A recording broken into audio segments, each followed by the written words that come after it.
Hello my dear friends, healthy and tasty food. ಇವತ್ತು ನಿಮಗೆ ನಾನು ಹಾಗಲಕಾಯಿಯಿಂದ ತುಂಗ ಹೇಗೆ ಮಾಡೋದು ಅನ್ನೋದು ತೋರಿಸ್ತೀನಿ. ಅದಕ್ಕೆ ಬೇಕಾಗಿರೋ ಪದಾರ್ಥಗಳು ನೋಡಿ: ಹುಣಸೆಹಣ್ಣು, ಕಡಲೆಬೇಳೆ, ಹುರಿಗಡಲೆ, ಕೊತ್ತಂಬರಿ, ಧನಿಯಾ, ಜೀರಿಗೆ, ಬೆಳ್ಳುಳ್ಳಿ, ಈರುಳ್ಳಿ, ಉಪ್ಪು, ಅಚ್ಕಾರ ಪುಡಿ, ಸಾಸಿವೆ, ಅರಿಶಿನ. ಇದು ಹಾಗಲಕಾಯಿನ ಈ ಥರ ಹೆಚ್ಕೊಂಡು ರೌಂಡಾಗಿ ಮಧ್ಯೆ ಇರೋ ಬೀಜ ಎಲ್ಲ ತೆಗೆದಿದ್ದೀನಿ. ಈಗ ಆಯಿಲ್, ಇವಾಗ ಇದಕ್ಕೆ 1 ಸ್ಪೂನು ಜೀರಿಗೆ ಹಾಕ್ತೀನಿ. ಈರುಳ್ಳಿ ಸ್ವಲ್ಪ ಗೋಲ್ಡನ್ ಬ್ರೌನ್ ಆಗಬೇಕು.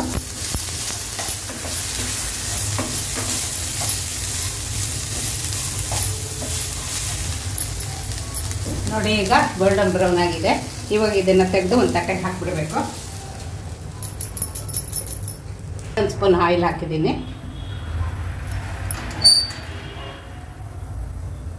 ಇನ್ನೊಂದು ಸ್ಪೂನ್ ಆಯಿಲ್ ಹಾಕಿದ್ದೀನಿ. ಈಗ ಕಡಲೆಬೇಳೆ ಹುರ್ಕೊಳ್ಳೋಣ.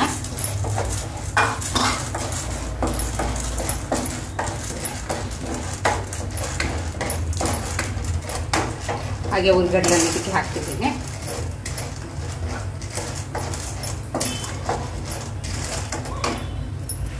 ಇದು ಧನಿಯಾನ ಇದಕ್ಕೆ ಹಾಕ್ತಾ ಇದ್ದೀನಿ.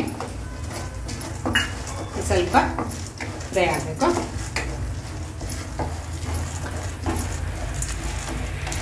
ಬೆಳ್ಳುಳ್ಳಿನ ಹಾಕ್ತಾ ಇದ್ದೀನಿ. ಇದಕ್ಕೇನೆ ಹುಣಸೆಹಣ್ಣು ಹಾಕ್ತಾ ಇದ್ದೀನಿ. ಸ್ವಲ್ಪ ಆರಬೇಕು. ಆರಿದ್ಮೇಲೆ ಎಲ್ಲ ಪೌಡ್ರ್ ಮಾಡ್ಕೋಬೇಕು.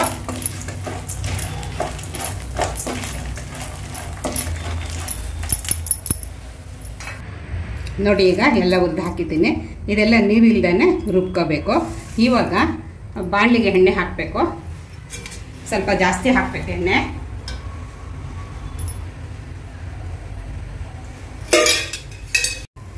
ನೋಡಿ, ಈಗ ಒಂದೊಂದೇ ಹಾಗಲಕಾಯಿನ ಈ ಥರ ಇಟ್ಟು ಗೋಲ್ಡನ್ ಬ್ರೌನ್ ಬರೋವರೆಗೂ ಸಿಮ್ಮಲ್ಲಿ ನಾವು ಕೈ ಆಡಿಸ್ತಾ ಇರಬೇಕು.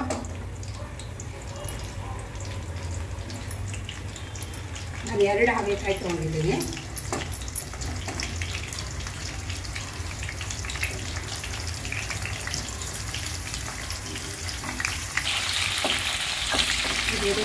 ನೋಡಿ, ಇದಕ್ಕೆ ಅರಿಶಿನ ಹಾಕಿದೆ. ಈಗ ಇದೆಲ್ಲನೂ ಹಾಕ್ಬಿಟ್ಟು ರಫಾಗಿ ಸ್ವಲ್ಪ ತರಿಯಾಗಿ ಎಲ್ಲ ರುಬ್ಕೋಬೇಕು. ನಾನು 2 ಸಲ ರುಬ್ತಾ ಇದ್ದೀನಿ. ನೋಡಿ, ಈ ಥರ ಎಲ್ಲ ಹುರ್ಕೋಬೇಕಿದು. ಹುರಿದಾದ್ಮೇಲೆ ಇದನ್ನೆಲ್ಲ ಒಂದು ಪಾತ್ರೆಗೆ ಎತ್ತಿಡಬೇಕು.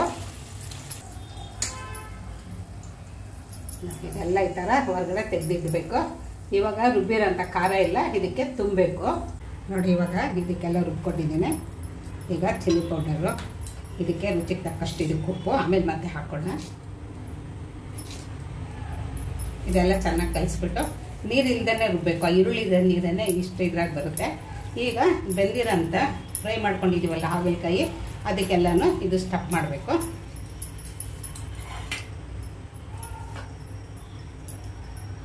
ಈ ಥರ ಎಲ್ಲಕ್ಕೂ ಸ್ಟಫ್ ಮಾಡಬೇಕು.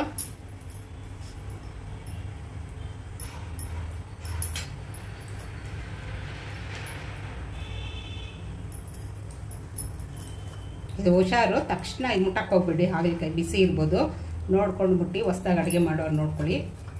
ಇವಾಗ ನೋಡಿ, ಹಾಗಲಕಾಯಿ ಎಲ್ಲ ತೆಗೆದಿದ್ದೀನಲ್ಲ, ಇದೇ ಎಣ್ಣೆಗೆ ಇವಾಗ ನೋಡಿ ಇದನ್ನೆಲ್ಲ ಮತ್ತೆ ಇನ್ನೊಂದು ಸರ್ತಿ ಖಾರ ಹಾಕಿದ ಮೇಲೆ ಎಲ್ಲನೂ ಚೆನ್ನಾಗಿ ಬಾಡಿಸ್ಬೇಕು. ತುಂಬ ಟೇಸ್ಟಿಯಾಗಿರುತ್ತೆ ಮತ್ತು ಹೆಲ್ತ್ ಕೂಡ ತುಂಬಾ ಒಳ್ಳೆಯದು. ಹಾಗಲಕಾಯಿ ಶುಗರ್ ಇರೋರು ಡೈಲಿ ಅವರು ರಸ ಮಾಡ್ಕೊಂಡು ಕುಡಿತಾರೆ. ಅದರಿಂದ ಅವ್ರಿಗೆ ತುಂಬಾ ಒಳ್ಳೆಯದು, ಶುಗರ್ ಕಂಟ್ರೋಲ್ ಬರುತ್ತೆ. ಈ ಥರ ಎಲ್ಲ ಹಾಕಿದ್ಮೇಲೆ ಸ್ವಲ್ಪ ಇದು ಫ್ರೈ ಆದಮೇಲೆ ಉಳಿದಿರೋ ಖಾರ ಕೂಡ ಇದಕ್ಕೆ ಹಾಕಬೇಕು. ನೀರು ಹಾಕಲೇಬಾರ್ದು, ಹಾಗೆ ಇದು ಮಾಡಬೇಕು. ಸ್ವಲ್ಪ ಫ್ರೈ ಆದಮೇಲೆ ಖಾರ ಎಲ್ಲ ಹಾಕಬೇಕು, ಉಳಿದಿರೋ ಖಾರ ಎಲ್ಲ.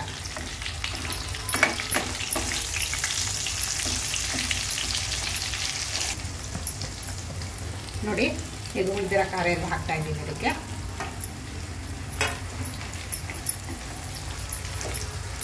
ಸ್ವಲ್ಪ ಚೆನ್ನಾಗಿ ಎಣ್ಣೆ ಬಿಡಬೇಕು. ಅಲ್ಲಿವರೆಗೂ ಸಿಮ್ಮಲ್ಲಿ ಫ್ರೈ ಮಾಡ್ತಾ ಇರಬೇಕು.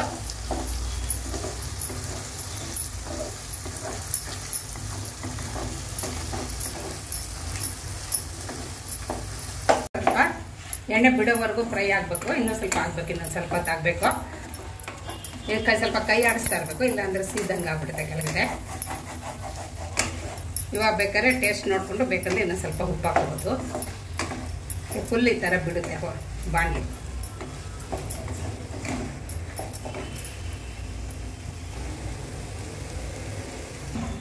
ನೋಡಿ ಇವಾಗ ಕೊತ್ತಂಬರಿ ಸೊಪ್ಪು ಹಾಕ್ತಿದ್ದೀನಿ ಕೊನೆಗೆ. ಈ ಥರ ಎಲ್ಲ ಎಣ್ಣೆ ಬಿಡಬೇಕು. ಎಣ್ಣೆ ಬಿಡೋವರೆಗೂ ಸಣ್ಣ ಉರಿಲಿ ಫ್ರೈ ಮಾಡಬೇಕು.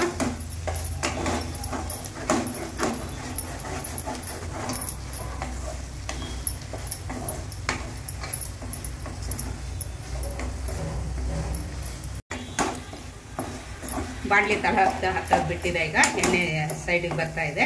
ಹಿಂಗಾದಾಗ ಇದಾಗಿದೆ. ಈಗ ಸರ್ವಿಂಗ್ ಬೌಲಿಗೆ ಹಾಕ್ತೀನಿ.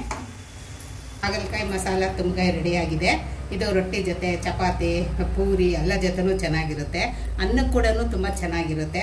ಬಿಸಿ ಬಿಸಿ ಅನ್ನಕ್ಕೆ ತುಪ್ಪ ಹಾಕ್ಕೊಂಡು ಅದಕ್ಕೆ ನೀವು ಸೈಡ್ಸ್ ಏನಾದ್ರು ನಂಚ್ಕೊಳ್ತಿದ್ರೂ ತುಂಬಾ ಚೆನ್ನಾಗಿರುತ್ತೆ. ನೀವು ಮಾಡಿ ನೋಡಿ. ಇದು ನಿಮ್ಗೆ ಹೇಗೆ ಅನಿಸುತ್ತೆ ನೋಡಿ. ಇದು ಇಷ್ಟು ಕಹಿ ಇರುತ್ತೆ ಹಾಗಲಕಾಯಿ.